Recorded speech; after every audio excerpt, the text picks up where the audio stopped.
Hello, welcome back to EWA European Wrestling All Stars. Today we are presenting Freakshow. What a name! What a name for an event. I'm sure this should be like a themed event where you have all the weirdos on, but um, I think I've accidentally booked like maybe my favorite show so far. But you tell me your thoughts, and also the other question is whether the ratings will match it, of course. So let's get started. Hang on, is there anything I should add? No, nothing really to add right now. There's a few things I'll explain as the show goes on, but yeah, let's get started. So, one of the big takeaways from the last event was Magnus Cage left Bret Heartbreak a challenge. I pick your opponent, you pick mine. So we're going to have two matches with two debuts tonight. And we're going to open the event with Magnus Cage coming out.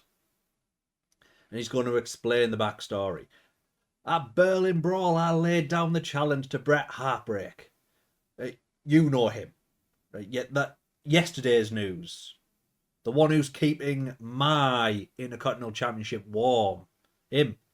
Bret Heartbreak. I made him a challenge. The challenge was to face a man of my choosing. And of course, in return, I would face his choice. Of course, a fun game. Because this is all it is to me. This is the game to me, Bret. I'm playing Bret Heartbreak like a fiddle.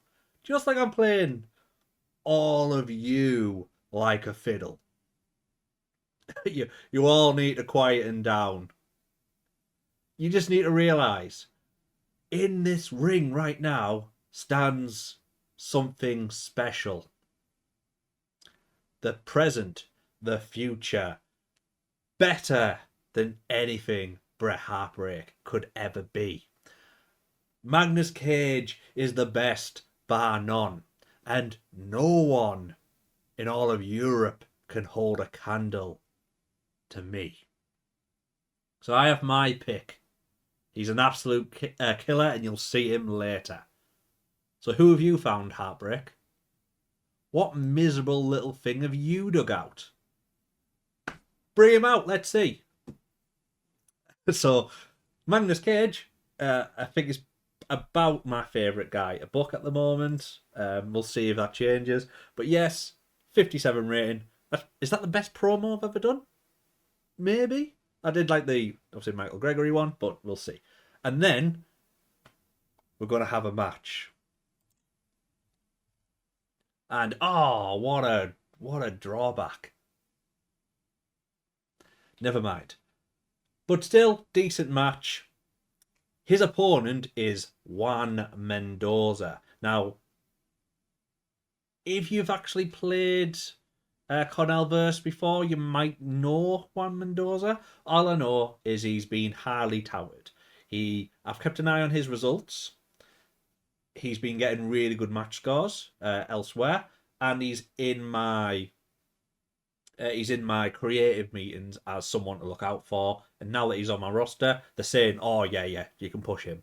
So he's probably going to be a star. He's like a fun babyface, and he's from Spain. So he's going to come out. I imagine him coming out be very high energy. He's got a showman gimmick. So he's going to come out. He's going to be high energy. He's going to be slapping hands. And Magnus Cage, I want him to look like he knows who Juan Mendoza is, of course. Be a bit taken aback that he's going to have this match, and it's going to be a challenge. So they're going to go 13 minutes 10. Basically, I went as long as I possibly go. I think there's like a thing where if someone's not really known or they're not over, the more you use them, the more the crowd might get sick of them. So I literally did it as much possible before I got a warning to say you've overused Juan Mendoza a little bit. So I've gotten that far. I'm trying to get him exposed, and I've got some big ideas for him potentially going forward as a new babyface of mine. But in the end, Magnus Cage is going to beat him on his debut. He's with a handful of tights, but it's going to be a struggle. That's the main thing. And we've got a new face in. We'll see what happens next. But key thing to take away is Magnus Cage has picked up a victory. He's beat Bret Heartbreak's choice of opponent. And we go from there to somewhere in Ireland in a field. And there you're going to see standing the Dublin gals, Blair Kerrigan and Cassie O'Peter. And it's hard for me to write in this way because this isn't me, of course. And I would love to do like an Irish accent for you, but I can either do an Irish accent, especially not a girl's Irish accent. So this is basically the long and short of it. Cassie is going to turn to Blair in this field and go, you know what, Blair? I'm sickened that we can't be at Freakshow tonight because I really want to see Mia kick the stuffing out with Zofia Jankovic. Blair's going to reply, yeah, you got that right. But what's the crack with the Viper squad? We owe them a good hiding. Don't we, after what they did to us? And it's cut out there so you can't read it. But to continue, Cassie is basically going to say, you know what, I'm not even worried about it. All I know is, yeah, we owe them a kicking, but we also are owed another shot. Mia has her opportunity tonight, and I hope she's going to do well. But we were in that match as well. We were in that 6-person tag match that beat the Viper squad and Zofia. So where's our shot? So this is for you, Zofia. If you respect us half as much as it seemed you respect us, you tell us what do we need to do to get that title shot. We're not going to be there tonight to watch your match with Mia, but we are going to be at Firepower. That's my next event in June. We are going to be at Firepower. If you are still champion then, you tell us what we have to do to earn a title shot. We'll wait to hear from you. Best of luck. So they're not in a match tonight, and they're not going to be at ringside or anything like that. But Cassie and Blair want their opportunity. Blair's obviously already tried and failed, so really this is more for Cassie, because I'm building towards that big match. But they've laid on the challenge. They've not really challenged them directly. They're not insulting Zofia. There's still a respect angle there. And Zofia might still respect them. So it's just a case of, okay, what do we need to do? Cassie did well there. 31. I wish that was better, but never mind. And then, oh well, never mind. We got quite a big match. Notice Demolition Drebin's not defending the belt because the main event tonight is actually Zofia and Mia. That's a gamble, but I'm going to see if it works. Either way, what we're going to have now is a big, old, brawling tag match. Demolition Drebin, the new EWA Universal Champion, will team up with the man who made his return last time at Berlin Brawl to help him win that belt. And they're going to take on the team of the former champion, Kruge the Revenger, and his tag partner, Hercules, who last month got rid of Bam Bam, his brother. And this is just going to be a straight up brawl for the most part. And what's going to happen during this match is we're going to get another return. Kronos the Conqueror, you know, we haven't seen for ages since Kruge beat him. And we thought he might have been kicked out of the Masters of Evil, but just like Crusher did last time, he appears to cost Kruge the match. Or at least that's what he's trying to do. He takes Kruge out, the fight to the back. It leaves Hercules on his own. But then Hercules is able to get on top. He manages to get Crusher von Steinberg into the Hercules lift and makes him give up. But now there's a numbers game. Kronos the Conqueror comes back out. Demolition Drebin's already out there, and they get on top of Hercules. Unfortunately, Kruge and Hercules don't really work as a team. It turns out, never mind. That actually ruins the plan, but never mind. We'll pivot. But either way, attack on Hercules, and then who comes out but Paolo? And he needs a script to follow, it turns out. Never mind. I'm getting a lot of red today. Oh, well. So, Paolo's going to hit the ring. He's coming to even the odds. He gives Kronos a drop kick, sends him out of the ring. He starts sharing blows with Drebin, and Drebin's no selling them. It doesn't look like he's feeling any of them. He's going to swing at Paolo, but then Hercules is getting back up and he's going to bomb towards them, and Demolition Drebin, off the back of Eva, basically telling him to retreat, leaves. Paolo's going to grab the microphone. He's going to say, I said months ago I was going to cut the head off the snake, and I meant it. I'm not standing by while the masters of evil sink their grubby little claws into the EWA once again. You like a surprise attack? You like a numbers game? Well, here's a challenge for you. Next month, Firepower. Let's go to war. Team EWA versus Masters of Evil. And I'm not done there. Kronos, I liked it better when you were gone. But since you're getting yourself involved, how about you get yourself back to this ring and you fight me 1-on-1. Now, unfortunately, he needs a script. And I did script it for him. So, yeah. Note to self, script Paolo, it turns out. Okay. Because he's got quite high charisma and microphone skills. He should have done okay there. He didn't need scripting. But never mind. Either way, he did had an angle that I used for this, and it was a success, so that helped. And that takes us to a match between Paolo and Kronos.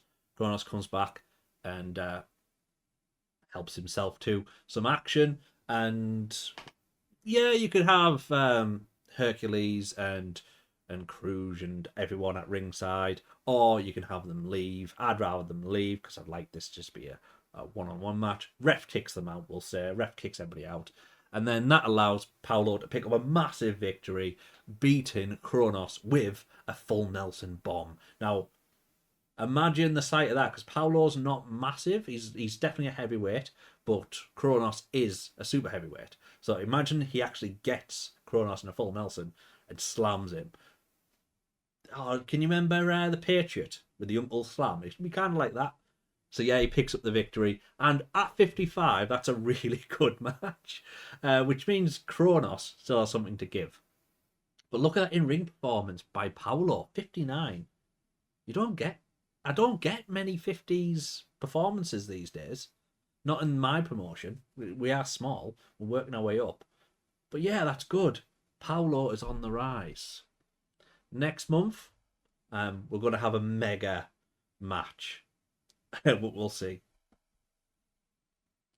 At least that's the plan. Might have to change it now that Hercules and Kruge don't team together well. I'm going to have to pivot a little bit, but never mind. We'll see.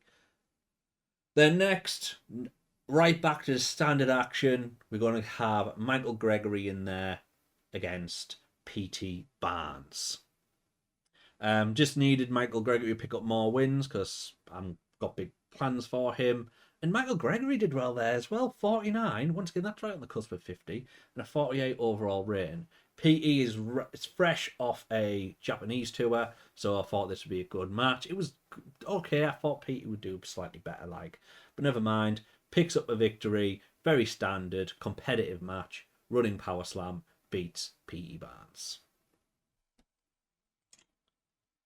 And then, this is what I was going to mention earlier, but I'd saved it for now. I did mention in my last episode, I have signed a deal with Black Canvas Grappling to send them people on excursion, and they can send me on excursion. And they sent me 3 people. So there was, let me just find the names of all of them. So there was a guy called Takayuki Kurata, who's actually, he was a heel with a slob gimmick. So I've changed that, and I've just made him a young lion. And I put him in a stable with the other 2 that I was sent, who were actually a tag team. That's Akira Suzuki and Tetsuya Fujimoto. They were already a tag team. You can see they've got matching headbands and stuff. So I've made them the young lions, essentially. That's their gimmick. They're just people, they're just 3 trainees, essentially, 3 young lions from a dojo in Japan who have arrived in EWA for a new challenge, for a new adventure. and they make up Team Black Canvas. So they are very much in universe people who have travelled to EWA from Black Canvas Grappling. We're acknowledging them. And they were here to accept a match against the tag team champions. Straight in for a tag title shot. That's pretty good. Though, what would other tag teams say about that? That another team from Japan just gets to waltz in and have a tag title shot. But either way, it's not going to go too well.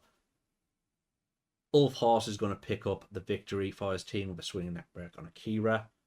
During this match, what I would like to see is, because the way I see it, Akira and Tetsuya are like the serious ones. They're the ones who are just going for it.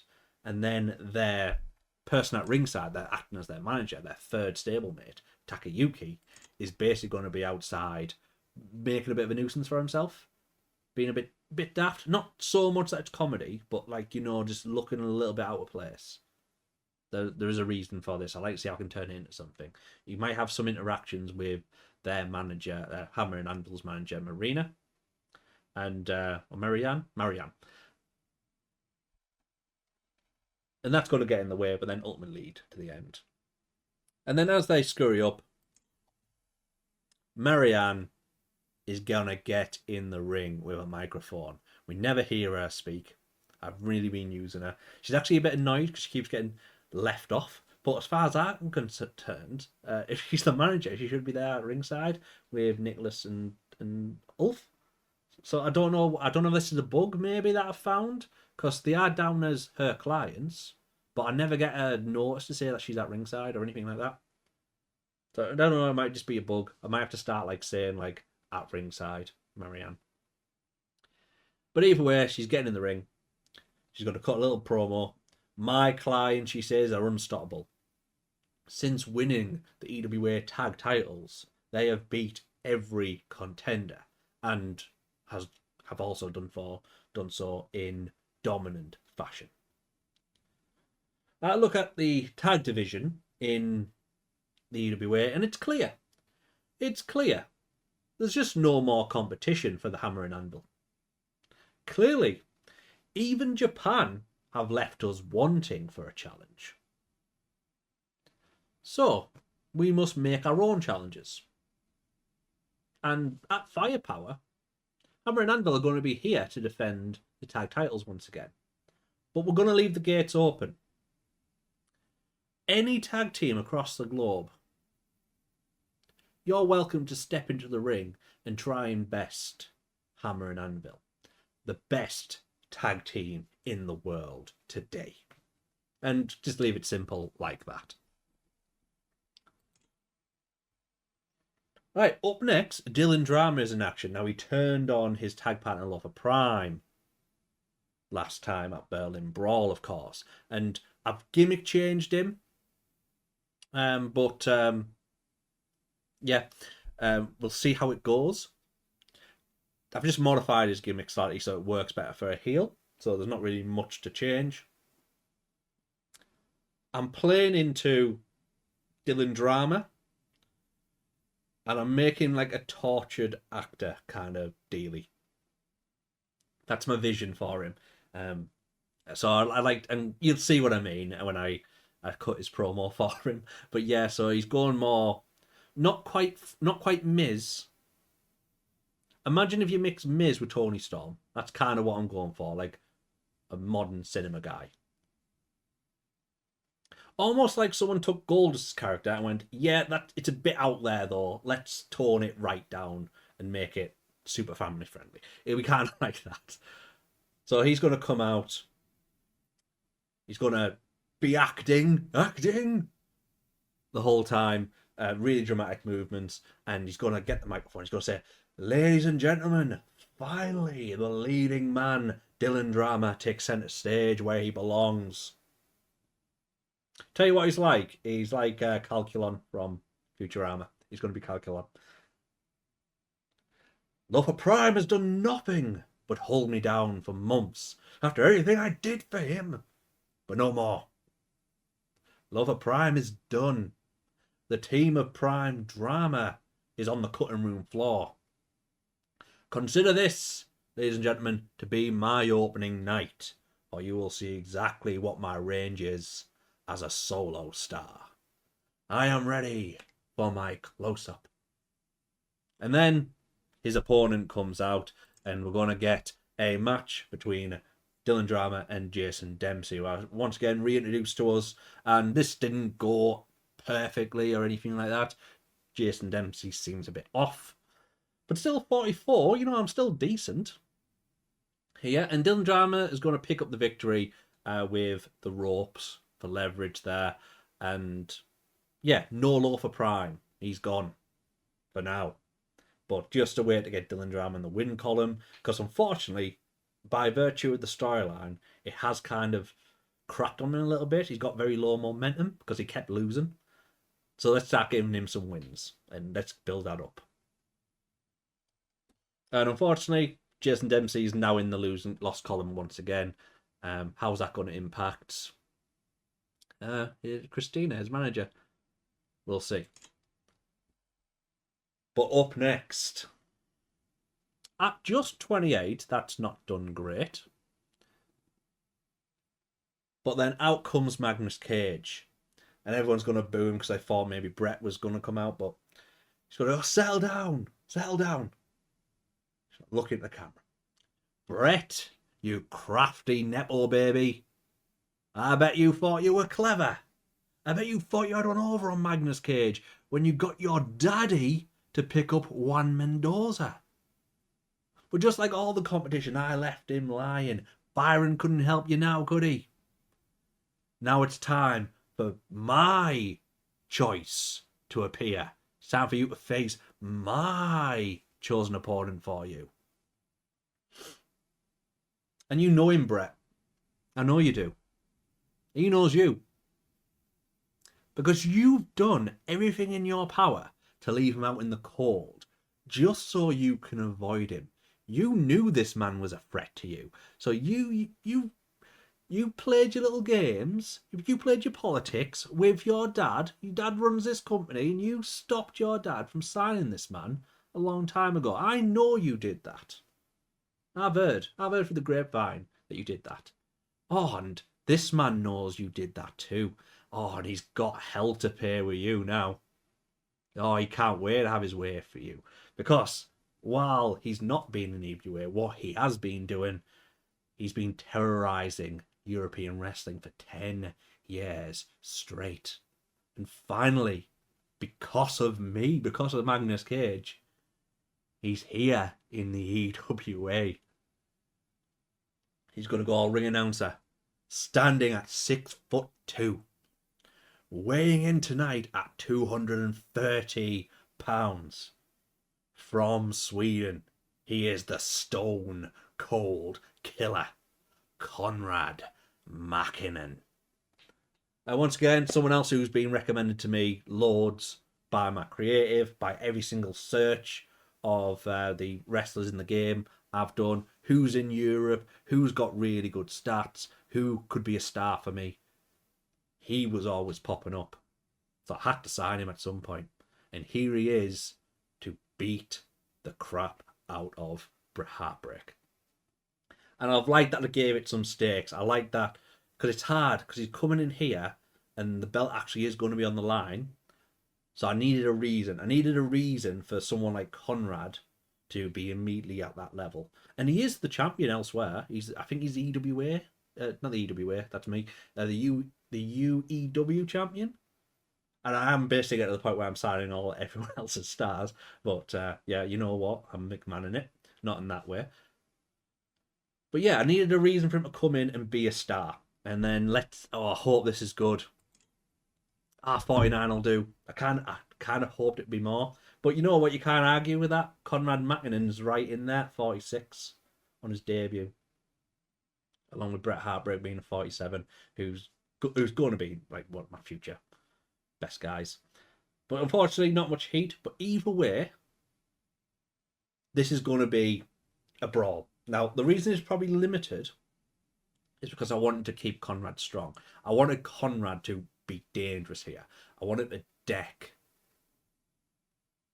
I wanted him to deck Bret. I want to throw him all over. I want him to go to the outside and then get some cheap shots in, throw him into the post, all sorts. And Bret's going to be constantly fighting from the bottom. And this is not how I put it in the booking screen. Well, I did actually put in the booking screen. So this is the canon. I don't care what TW says. The canon is Bret fighting from the bottom starts to catch Conrad. He's going to maybe hit him with a DDT. It looks like he's getting on top. And then just as he is, Magnus Cage is going to sweep in. And he's going to get on top of Bret. He's going to deck him. He's going to hit him. And the DQ is going to be called. The match is going to end in DQ. Because funnily enough, I didn't want Conrad to be pinned this early. But TEW ruined that. Never mind. Either way, Bret Heartbreak, I guess, successfully makes the defense because he still wins by DQ.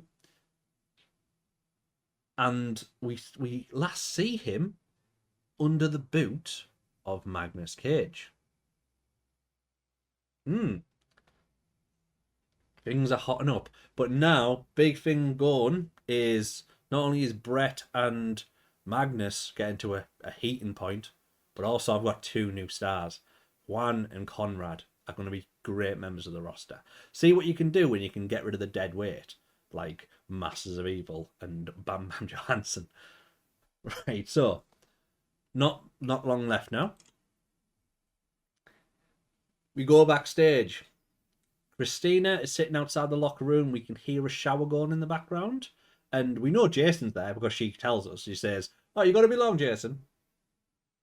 And she's waiting for Jason to finish showering. But then she's going to back up a little bit. She's surprised. And then in walks Michael Gregory with a towel around his waist, obviously. The lady's favourite. And, what have I said here? Because, like, I might have to go back to book 3. I'll just do it off memory. Because I wrote something hilarious for this.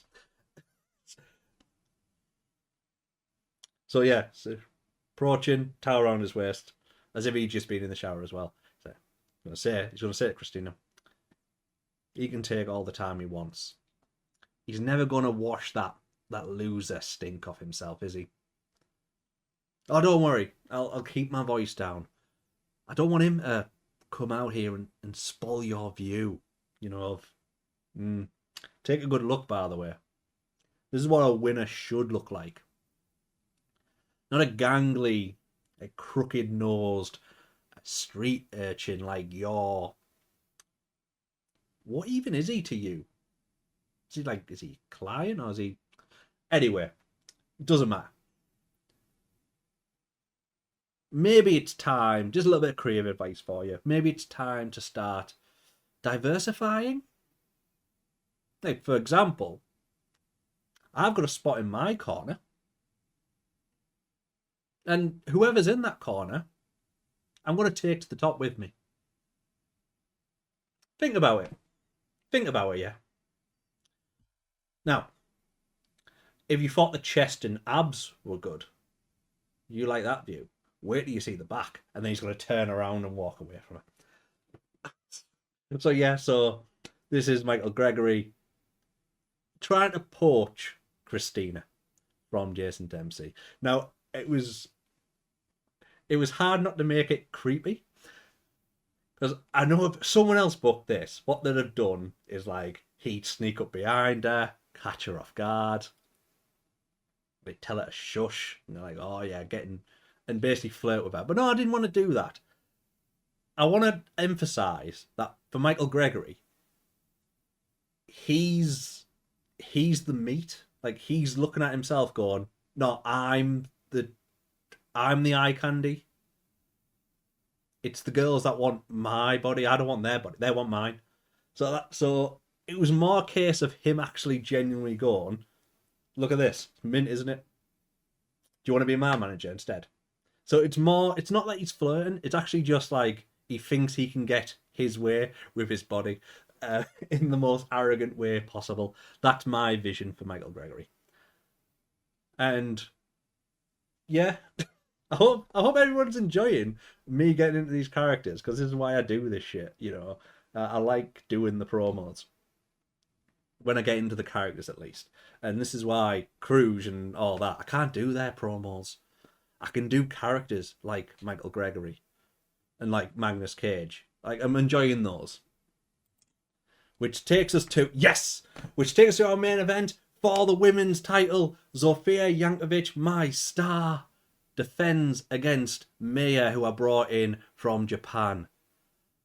And that's the highest rated segment, not just match, but segment we've ever had. 69, nice.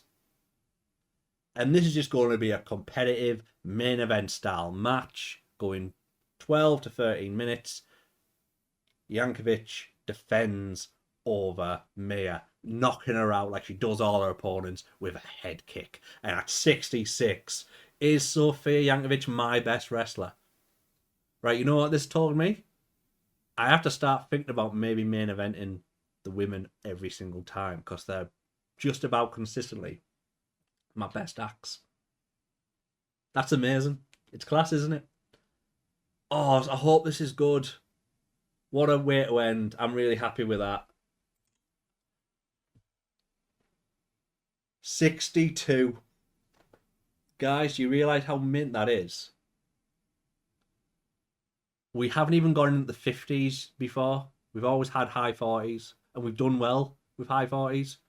A 62. And that's down to the main event. The main event dragged us up there, because the main event is heavily weighted. You know what that tells me? The main event has been all the heavyweights fighting, and it's just not worked. We need the likes of Zofia main eventing. We will eventually need the likes of Bret and Magnus main eventing. We need to change it. This is where my influence is coming in. As Stan the Smog, the booker. Let's show Byron where it's at. I am really happy with that. That is in-game my best show, and I think that's probably the best show for me as well. Just in terms of fun with it and the promos I've been able to do there. I hope you've enjoyed this one as well. Now, by all means, keep leaving comments, recommendations. I've not had many yet. I'm still early days. Whoever's catching up, I hope you're enjoying it. It's not too late to get involved and like and subscribe and comment and tell me what you'd like to see me do. If you're too late, if I've already finished this series, I was only going to continue it for another couple of shows, really. Maybe you'd like to see me continue. By all means, let me know. Or, when there's decent mods out, real-world mods and stuff like that, I'm probably going to be doing more games. What era would you like to see me do? Bearing in mind that I'll be cutting promos again. All right. So yeah, interact with me, guys. Let me know if you're enjoying it. Thanks very much. That's us done for another week. End of EWA Freakshow. See you next week or next month in game for EWA Firepower.